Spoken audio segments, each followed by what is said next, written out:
A deputada norte-americana Beth Van Duyne, depois de apresentar um requerimento para cancelar o visto do ministro Alexandre de Moraes, pediu para o Congresso dos Estados Unidos tomar medidas severas para criminalizar Moraes por claras violações gravíssimas da excelência do Poder Judiciário brasileiro. A deputada republicana argumentou que o ministro do Supremo representa um perigo para os brasileiros, onde um homem conseguiu tomar de assalto as instituições usando a Polícia Federal para cometer todo tipo de atrocidade, até mesmo há relatos de agentes da própria Polícia Federal querendo cometer suicídio só para não ter que cumprir as ordens absurdas do ministro, onde teria mandado que fizessem a prisão de deficientes e idosos. Além do mais, segundo Van Duyne, que pediu informações ao diretor-geral do FBI sobre o andamento da investigação, que apontou que autoridades do Brasil estariam na folha de pagamento de cartéis, incluindo juízes, políticos, promotores e advogados. De acordo com a deputada, que é membro do Comitê do Judiciário, ela apresentou uma proposta para Donald Trump assim que retornar para a Casa Branca, para que o então presidente Trump leve o assunto até os tribunais internacionais.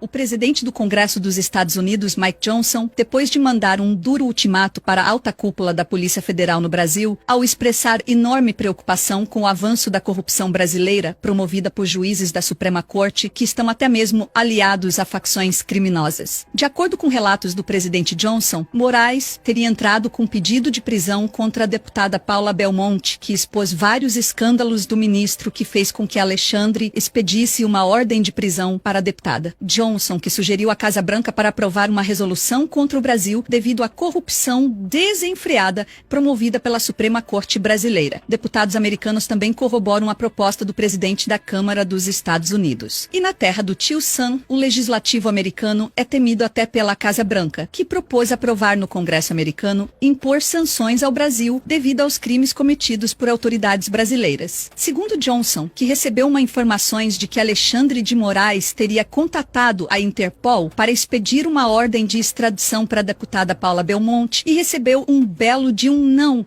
pelo chefe da Interpol na América do Sul, delegado Rodrigo Bartolomei, mas que Moraes teria entrado com a ação para extraditar a deputada que está atualmente respaldada pela lei dos Estados Unidos ao ficar sob proteção do Congresso norte-americano. Paula também denunciou Moraes no FBI ao entregar que Alexandre ameaçou agentes da Polícia Federal para espionar em solo norte-americano brasileiros que denunciaram a corrupção dentro da Suprema Corte, onde acusaram ministros do STF de vender sentenças milionárias, já que grandes empresários que foram condenados no Brasil e pagaram bilhões de reais, eles também foram condenados pela justiça norte-americana. Mas aqui no Brasil, os criminosos foram beneficiados pelo Supremo Tribunal Federal. Lá nos Estados Unidos, não. A Odebrecht devolveu bilhões de dólares, assim como outras empresas brasileiras que foram expulsas da terra do tio Sam. Mas aqui no Brasil, essas mesmas empresas já ganharam contratos bilionários com o governo do ex-presidiário, graças à benevolência da nossa Suprema Corte. Um dos motivos que levou o presidente Johnson a pedir a prisão de Alexandre de Moraes, algo inédito, já que Johnson, além de ser um ex-agente sênior do FBI, onde teve que combater cartéis, principalmente no exterior, que recentemente capturou um membro do PCC que lava dinheiro para a facção criminosa, além de ser responsável por distribuir propinas. Em acordo firmado com a Procuradoria-Geral dos Estados Unidos, ao revelar que juízes brasileiros teriam se beneficiado junto a políticos para favorecer empresas que servem de fachada para a facção. E como o FBI cortou qualquer relação com o governo brasileiro, passando até por cima da Casa Branca, a pedido do Congresso americano, para não entregar às autoridades do Brasil esse integrante da facção que delatou pessoas poderosas da administração brasileira. Até porque, se chegasse a ser extraditado, provavelmente acabaria morto, pois até mesmo a CIA pediu para interrogar o sujeito em uma cooperação entre agências. Ao menos, ficamos sabendo de nomes que estão na lista de pagamentos da maior facção do país. O policial federal Sanderson, após ser ameaçado de prisão pelo ministro Alexandre de Moraes, revelou que esteve participando de uma reunião com o chefão do FBI Christopher Wray e também pelo delegado Rodrigo Bartolomei, que viajou para os Estados Unidos a fim de entregar pessoalmente ao diretor todos os esquemas de corrupção do ministro do Supremo, incluindo a coação de policiais federais que denunciaram Alexandre, afirmando que o atual chefe da Polícia Federal foi subornado pelo ministro para que cedesse à PF a fim de cumprir ordens absurdas totalmente ilegais a mando de Moraes. O delegado trabalhou ao lado do diretor-geral para derrubar um cartel que estaria operando no Brasil, mas após esse governo de bandidos subir ao poder, o ex-presidiário Judiciário e sua quadrilha, mandou que os agentes que estavam operando no país numa força-tarefa organizada para combater o tráfico e políticos corruptos que estão na folha de pagamento de facção, os agentes foram expulsos pelo ministro Alexandre de Moraes, que enterrou essa força-tarefa. O delegado teria pedido indiciamento do ministro na Polícia Federal quando a PF ainda combatia a corrupção e tinha autonomia para combater os poderosos. Bartolomei foi ousado o suficiente